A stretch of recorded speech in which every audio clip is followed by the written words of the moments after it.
Ethiopia. Probably, Ethiopia? yes. Mm-hmm. You probably heard what happened yesterday at the Ethiopian embassy. Mm-hmm. Are you familiar with it?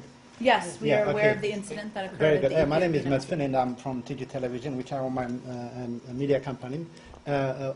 What happened yesterday at the Ethiopian embassy is a close warning call for all law enforcement officials in this area, because this is not the first time that these things happen under the name of democracy.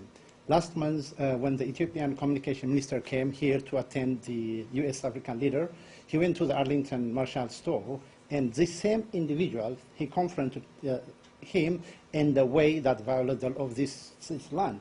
And again, this incident, if you're probably aware, it was reported to the State Department, the FBI, and local enforcement officials, and nothing has been done. And again, yesterday, what happened at the Ethiopian embassy inside here, in a country where the greatest democracy on earth exists, it is very, very scary. And fortunately, thank God, no one get hurt. Did you have, I don't mean to cut you off, I want to make sure that we get to other questions. Oh, yeah, I'm going to get Okay. the question. And the reason, what happened was a few days ago when President Kerry and Secretary Obama, I'm sorry. No, President, I'm sorry. President Correct Obama. that one for the record. I'm sorry, forgive me. I voted for Obama, so President,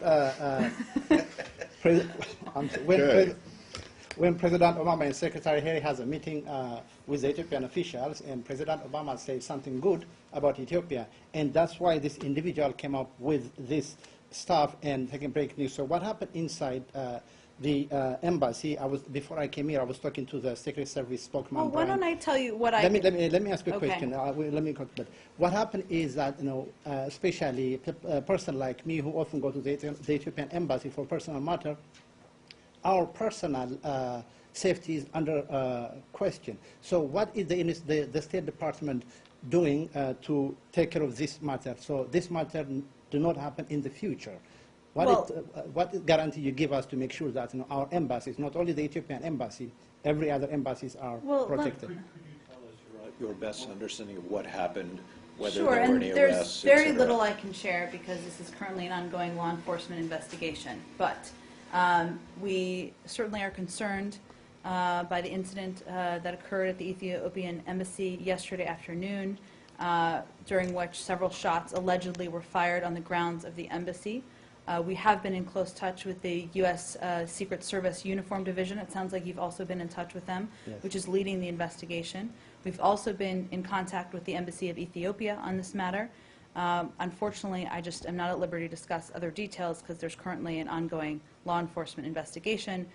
I'm not sure what the Secret Service is sharing, but they are the point of contact for additional questions. You can't say, for example, whether any arrests were made, I cannot. or whether anybody invoked diplomatic immunity so as not to be arrested? I cannot. Those are all valid Jen. questions, ones I've asked, but I would point you to the Secret Service. If there's more to share, we can share it. Jane, Service is a little bit excuse me, Jane, preoccupied right now. as far as you know, Is there nothing really, there's nothing that diplomatic security has That's to do all I with can share at this? this point. I certainly understand your questions. I've asked the same ones. Jen. There's not more I can share at this yeah, point. I want to say, That the shooter was an official who worked with the embassy. I can't confirm any more details at Jane, this point. What in time. about the protesters? Who were they trespassing? If so, who would have jurisdiction over that? Would it be It's because it's an police? ongoing Would it- investigation. There aren't going to be more details I can share at this point in time. Okay, Jen, and for information, before I came here, I talked to the spokesperson for the U.S. Okay. Secret Service, so the media or nobody's arrested with yesterday's incident. So again, my question is, because I know I don't want you to tell me anything which is under investigation. So the Secret Service says that you are in control of the embassies. So my question is, I'm not asking you to tell me what's going on, but in the future, what is your guarantee to protect the embassies around that? Because what happened yesterday is a violation of the state. Well, we certainly take every step. We work closely with embassies, as you know. Why don't we get you an overview of that? That's, I think, publicly available, but we'll make sure you get that. Elliot, go ahead.